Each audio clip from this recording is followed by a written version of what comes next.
এই নিৰ্বাচনটো মোৰ নিজৰ ব্যক্তিগত দৃষ্টিভংগীতে মই ক'ব খুজিছোঁ যে মই চকুৰ আগত দেখা সত্যটোৰ ওপৰত ভিত্তি কৰি এইবাৰ মই নিৰ্বাচনত অংশগ্ৰহণ কৰিম। কেইটামান ফুল কমলীয়াৰ দ্বাৰা চিঞৰিলে মা মা বুলি মুহূৰ্ততে তাহাঁতক গুলীয়াই মাৰি দিলে। কিছুমান ব্যক্তিয়ে চিঞৰিলে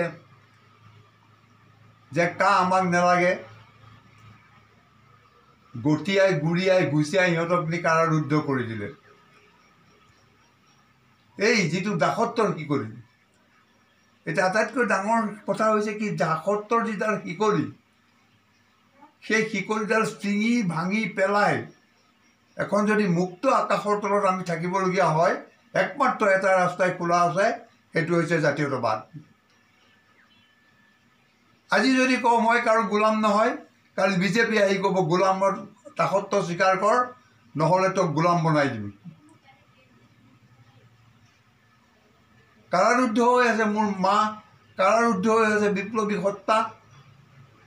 আজি যদি আমি বিজেপিক ভোট দিওঁ, কালি প্ৰত্যেকেই একো একোজন অখিল গগৈ হৈ পৰিম। মুক্তিৰ পথ আৰু আমি বিচাৰি নাপাওঁ। সেইবাবে মই অসমৰ সন্তান হিচাপে মাজনীয়ে চিঞৰি চিঞৰি কৈছে, তহঁতি যদি বিপ্লৱৰ এই দুৱাৰখন খুলি নিদিয়, যদি তহঁতি কাৰাৰুদ্ধ মাতৃ কাৰাৰুদ্ধ বিপ্লৱী সত্তাৰ এই জেলখন ভাঙি ছিঙি চুৰমাৰ কৰি দিব নোৱাৰ, তেতিয়াহ'লে মোক কোনে মুক্ত কৰিব? মই ক'ত যাম? মই শেষ হৈ যাম।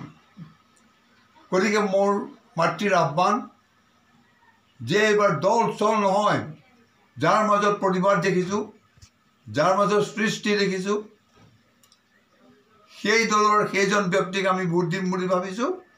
আৰু মই ব্যক্তিগতভাৱে অতি সাহসেৰে সৈতে কৈছোঁ, মই এইবাৰ আৰু মই জাতীয় ঐক্য মঞ্চৰ হাজাৰ হাজাৰ সৈনিক, যিবিলাক ৩৫,০০০ সৈনিকে মোক ভোট দিছিলে, তেওঁলোকক মই অনুৰোধ কৰিম যে ওলাই আহা, তোমালোক ওলাই আহা। শুই থকা সিংহৰ কোনো কাম নাই। উদয় নহ'লে সূৰ্যৰ কি কাম আছে?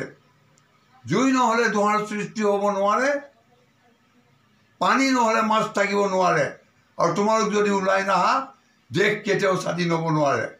সেইকাৰণে সকলোকে মই ওলাই আহি অখিল গগৈদেৱক ভোট দিবলৈ মই আজি সকলোকে অনুৰোধ জনাইছোঁ।